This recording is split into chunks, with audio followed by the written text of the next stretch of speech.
श्री कृष्ण कहते हैं कि समय के पास हर किसी का हिसाब होता है।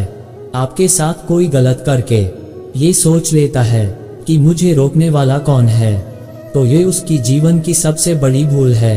हर उस व्यक्ति का उसके कर्मों का हिसाब एक ना एक दिन जरूर आता है। घमंड भरी बातें करके किसी का दिल नहीं दुखाना चाहिए, क्योंकि वक्त आने पर घमंड भी चूर चूर हो जाता है। आशा और विश्वास कभी गलत नहीं होता। ये आप पे निर्भर करता है कि आपने आशा किस पे किया और विश्वास किस पे किया। मेरी एक बात हमेशा याद रखना कि अगर तुम अपने कर्म पर विश्वास रखोगे तो कितना भी मुश्किल समय क्यों ना हो, मुझे सच्चे दिल से याद करोगे तो मैं किसी ना किसी रूप में तुम्हें प्रकट अवश्य दूंगा।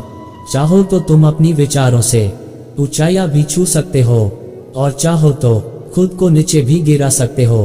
कोई भी कारण हो, कोई भी आपका मजाक उड़ाता हो तो बस तुम गुस्सा मत हो को, बस वहां से चुपचाप निकल जाओ। जहां तुम्हारी कोई कीमत ही नहीं है वहां तुम्हें रुकने का कोई भी फायदा नहीं। ये बात अक्सर आप लोग देखते होंगे कि अक्सर कोई इंसान किसी दूसरे इंसान पर बिना सोचे समझे आरोप लगा देता है, पर ये उसकी दुनिया की सबसे बड़ी गुनाह होती है। तुम अपने जीवन में सच बोलने की आदत डाल लो, क्योंकि परिणाम भोगने के लिए स्वयं मैं हूँ। श्री कृष्ण कहते हैं कि दुनिया के सारे खेल खेल लेना, पर किसी के भावनाओं के साथ नहीं खेलना, क्योंकि ये वह गुनाह है जिसे मैं कभी माफ नहीं करता। जैसे उबलते हुए पानी में कभी परछाई नहीं दिखती, ठीक उसी प्रकार परेशान मन में कभी उपाय नहीं सूझती। मैं आपको कभी सजा नहीं देता, आपके कर्म ही आपको सजा देती है। मैं आपको सिर्फ और सिर्फ दिशा दिखा सकता हूँ, लेकिन उस पथ पर चलना हमारा काम नहीं है।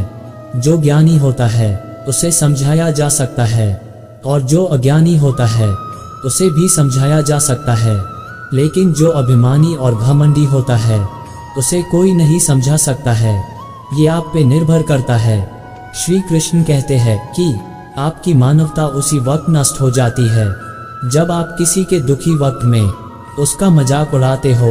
अगर तुम्हें ऊंचा उड़ना है तो अपने अंदर के अहंकार निकाल दो, क्योंकि अहंकार तब उत्पन्न होता है जब हम भूल जाते हैं कि प्रशंसा हमारी नहीं बल्कि हमारी गुणों की हो रही है। जीवन में कभी ज्यादा लालच मत करना, क्योंकि लालच इंसान को किसी भी हद तक गिरा सकता है। धन से बड़ा ज्ञान होता है, क्योंकि धन को आप रक्षा करते हैं और ज्ञान आपको रक्षा करती है।